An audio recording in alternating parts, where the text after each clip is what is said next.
ধন্যবাদ জানাই স্কুল কর্তৃপক্ষ, পঞ্চায়েত কর্তৃপক্ষ এবং বিডিও অফিসকে। আজ আমরা পালন করছি এখানে আন্তর্জাতিক শিশুর অধিকার দিবস। খুব সম্প্রতি 14ই নভেম্বর আমরা পার করেছি শিশু দিবস। তারই রেশ টেনে 14 থেকে 20 পর্যন্ত চলছে চাইল্ড রাইটস উইক। সেই কারণে আজকে আমরা এখানে উপস্থিত হয়েছি।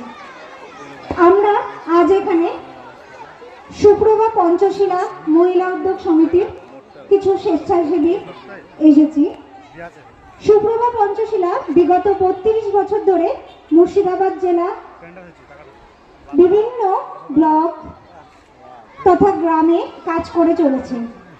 আমরা বহরমপুর, ধুলিয়ানের রেড লাইট এরিয়া, এছাড়াও ভগবানগোলে আগে কাজ করতাম।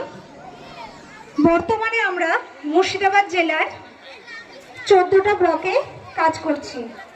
তারই সূত্র ধরে আমরা বেলডাঙ্গা ওয়ানের বিভিন্ন পঞ্চায়েত, স্কুল, সমস্ত জায়গাতে আমরা কাজ করব। আমরা মূলত কাজ করে থাকি শিশুর সুরক্ষা নিয়ে, অর্থাৎ বাল্যবিবাহ, শিশু শ্রম, শিশুর পাচার, এই সমস্ত বিষয়গুলো। তারই সাথে সাথে আমরা দেখি একটা বাচ্চা যাতে ঠিকঠাকভাবে পড়াশোনা করতে পারে, তার জন্য সরকারি যে সমস্ত সুযোগ সুবিধা সেগুলো তাদেরকে পাইয়ে দেওয়া। সরকারি বিভিন্ন স্পন্সরশিপ বা এছাড়াও যা যা সুযোগ সুবিধা রয়েছে সেই বিষয় নিয়ে আমরা কাজ করে থাকি।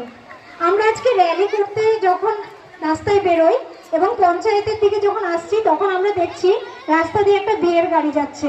হয়তো মেয়েটা 18-র নিচে। আমরা দেখেও না দেখা ভান করে চলে এলাম, আমরা কেউ তার খোঁজ নিলাম না। আমরা চাইবো